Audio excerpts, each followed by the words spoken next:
Now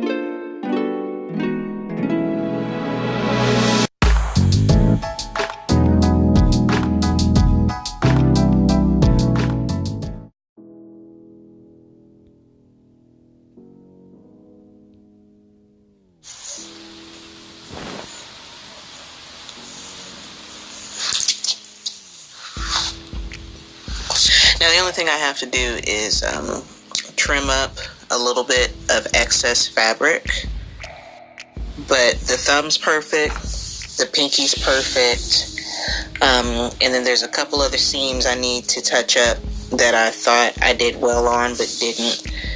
But this is my first glove I've ever made, and it's the perfect length that I want. I just need to hem it a little bit, but son. Oh, okay. Well, that was successful. Cool. So, what you're gonna do is you're going to put the right sides of the fabric, face them together.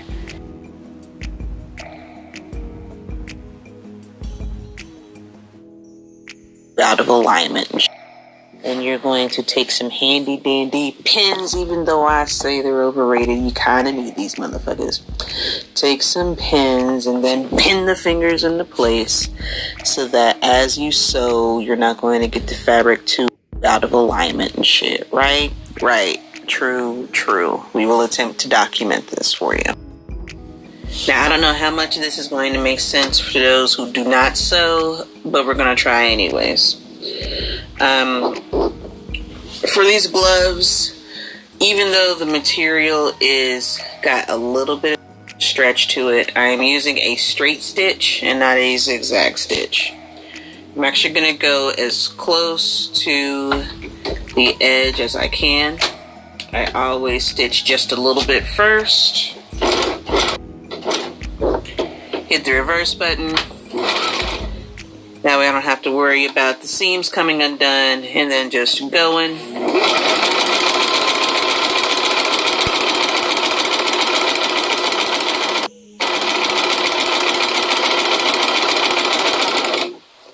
Voila. So this is the fuck ass part right here, okay? So I'm going to go up around the edge of the seam.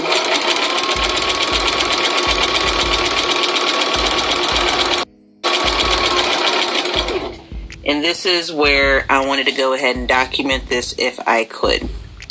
As you're approaching the fingertips of your gloves, you can try to go through this with the machine stitch if you want, but it may require you to go ahead and hand crank that soldier boy.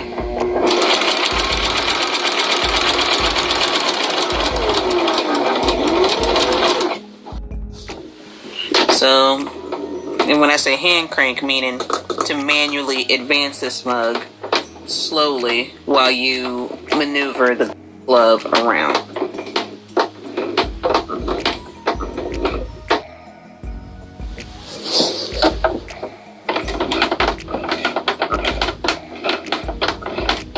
It's a lot easier to do for the thumb, of course, because the thumb is the bigger one. When you need to pivot, you're going to leave the needle in there, lift your foot up, move the fabric to where you want it to go,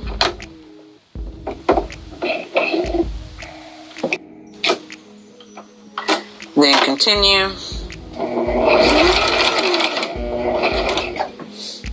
then lift your foot up,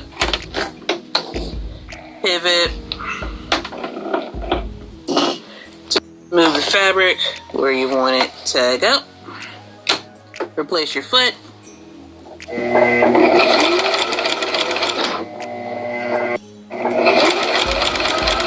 And then very gently continue. Alright, so now we have our handy dandy glove sewn into place. So the next thing to do will be to trim the excess fabric and whatnot. The excess fabric and whatnot around the seams. I didn't give myself much of a seam allowance, but you know, whatever. I'm going to trim that. It's really necessary to do it here at the finger area, so that way you've got as much range of motion as possible, and that your fingers aren't like all stubbity nubbity because you've got all that excess fabric in there. So, yay. So,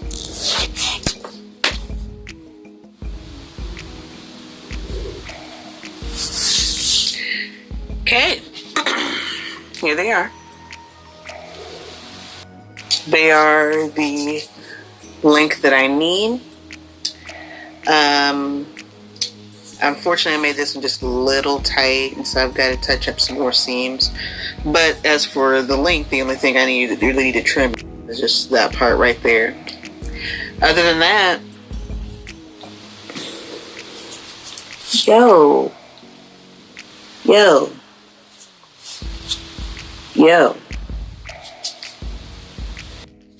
we did that. We have gloves. I've never made gloves. Never.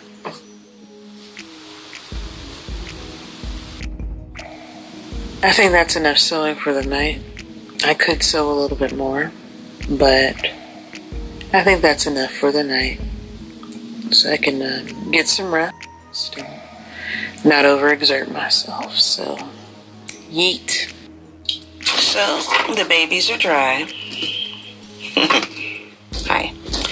And you can tell the parts that I didn't get because it isn't shiny anymore. So I've got all of them flipped over so that I can go ahead and Mod Podge the back. The back is the part that I'm worried about the most because the dress is white and that's black paint. So yay. But anyhow, it's 8 o'clock in the morning. And I don't know why the fuck I'm awake on my day off, but we're crafting, goddammit.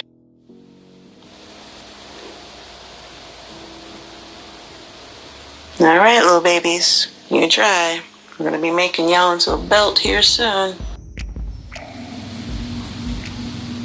Sorry, I had to turn the iron on. We are at the part of assembling the dress where I need to use interfacing. So, come along. This is a beautiful cutting mat / pressing board that I got from Michael's on clearance not too long ago. So, cutting mat this side, but oftentimes all of my patterns require a bigger cutting mat than this. Oh look, there's a pin.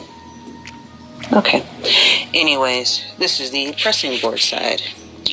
We have interfacing, we have patterns, we have an iron. Let's get started. And for my friends who have never heard of interfacing, it is a thin material that helps basically to thicken your fabrics in certain areas to make them a little bit more steady. So here it says perfect for use in active sportswear, yokes on dresses and shirts, lining for snaps and buttons, and acts as a lightweight lining for pillows, curtains, and bags, all that good stuff. So what we're going to do is we're going to lay our pattern pieces on top of the interfacing and then seal them together. Cool? Cool. I'm only going to show this for one piece of fabric because y'all don't need to see me interface 5 pieces of fabric. Anyhow, so you're going to lay your pattern piece out on top of the interfacing, right? Right. True.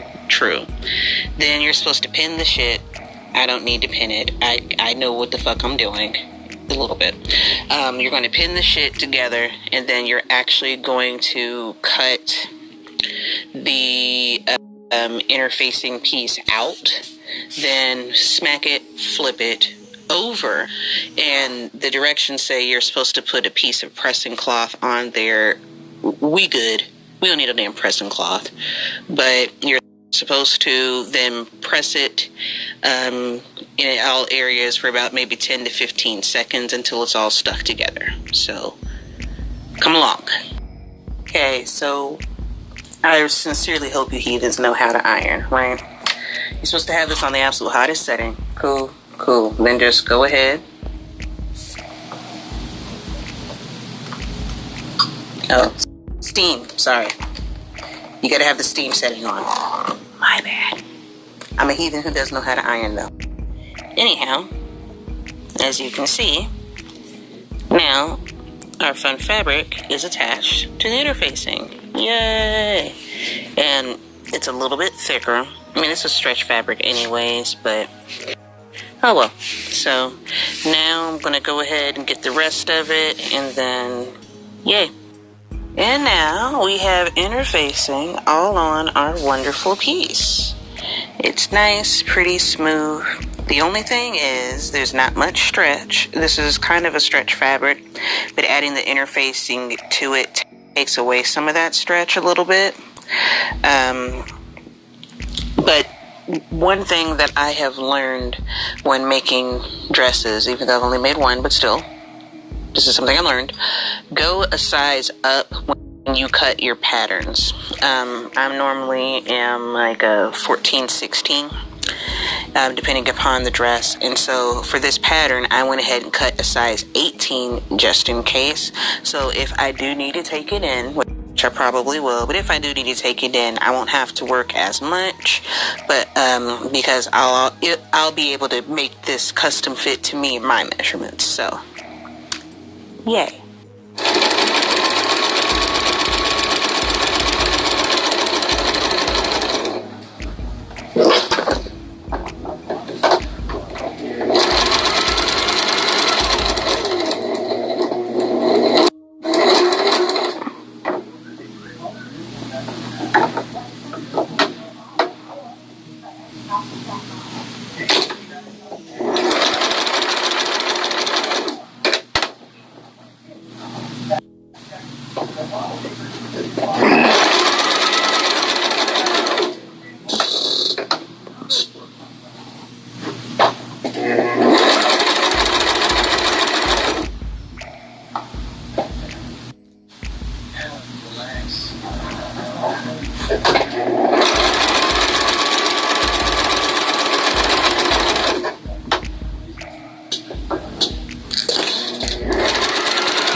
So, I guess when I was cutting the fabric, I was a little short.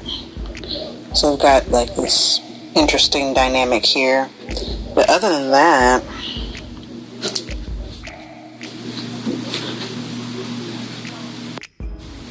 you can see what we're going for, right? Right? Yeah, yeah. So, okay, cool. On this part, because I did cut wrong, I messed up originally on that seam. But it's okay, because when I attached the dress, I had excess material there, or at least the bottom part of the dress. And I just need to iron that and finish getting the rest of the thread out. But for now, you can see what we're going for. I may need to take this in some, and all of that. But yes. And finish getting the rest of the thread out. But for now, you can see what we're going for. I may need to take this in some, and all of that, but yes. Not bad, not bad. So this is the front of the dress, and I'm actually going to iron and press where I want this to be, because then according to the pattern I'm supposed to make a few darts, so I want to make sure that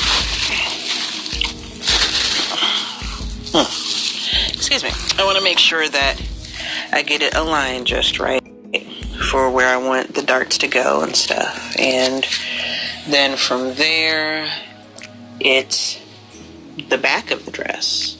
And then from there is the zipper, the collar, and that's it.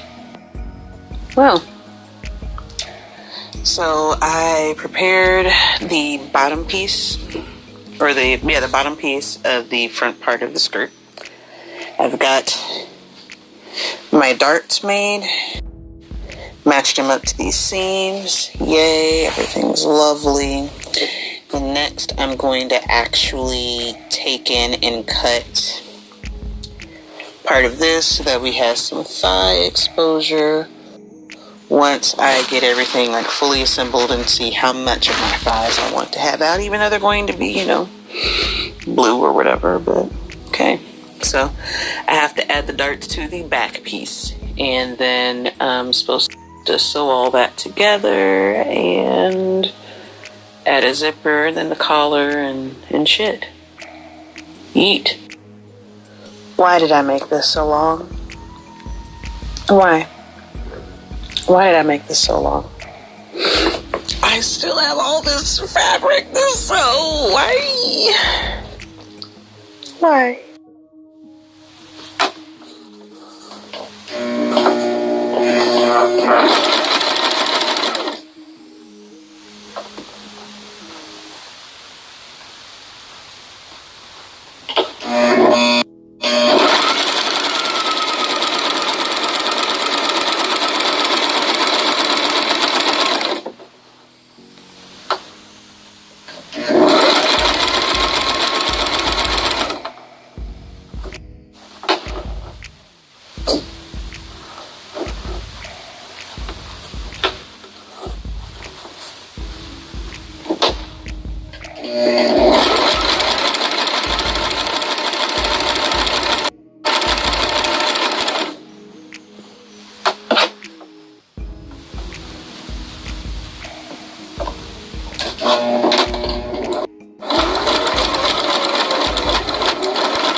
I just sewed a zipper.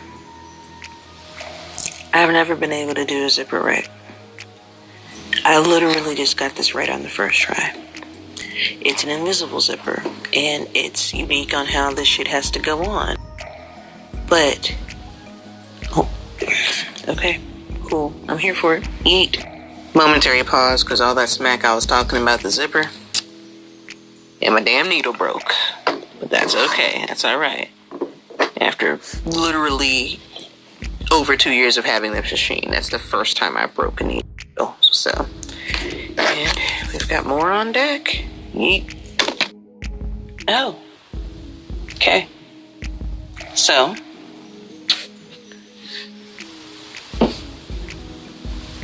I need to take in the sleeves. Once I get the collar done, I'll figure out how much that is. And then I need to connect. I didn't know how much I wanted to connect for the thighs, but because I'm leaving my thighs out and I still need to hem this. I might cut some of this front part off and make it like some real stupid splits. By the way, fuck with this train in the back though. Fuck with it. Fuck with that shit. Bitch. Bitch. Bitch. Bitch. On God and everything I love, I hate interfacing. That being said, Thankfully, this is it. If I had known that we needed interfacing on the collar, then I would have did this with the interfacing for everything else. Oh, man. We're almost done, y'all. We really are almost done.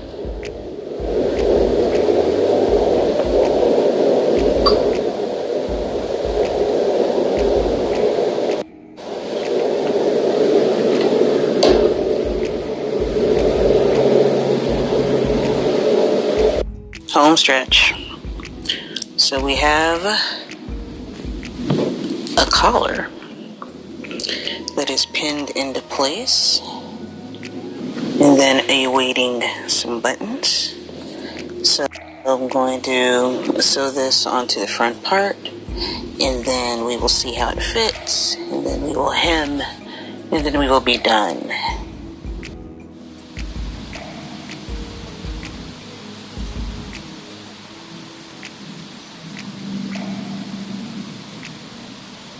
Bro.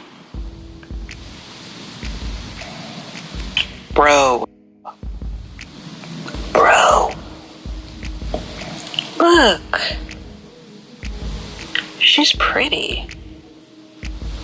She really is pretty. So this is the front piece, and now I am cutting out, or cutting off some more fabric so that my thighs are out. That sounds a little thoughty. Trust me, it is going to be okay when you see everything assembled. But yay! Now I just have to hem and put the buttons on, and I'm done. Now I know I showed somebody this last time when I made my Neo Queen Serenity, but this shit is motherfucking amazing. I think it was $10 at Joann, so easy hem, right? You basically, it's got curved sides and then it's got straight sides, both in centimeters as well as inches. And you fold what it is that you want hemmed up to the measurement that you want, and then just iron that bitch. And there, you don't have to work hard. Then once you're done ironing everything, you sew it. This shit saves lives. Ta-da! There she is, all nice and clean. Not necessarily clean, I guess the iron had something on the bottom of it. But for now, everything's cleaned up. And what I'm not going to do is show you guys me hemming this whole thing, because you only got time for that. I ain't got time for that. Okay, cool. But, home stretch.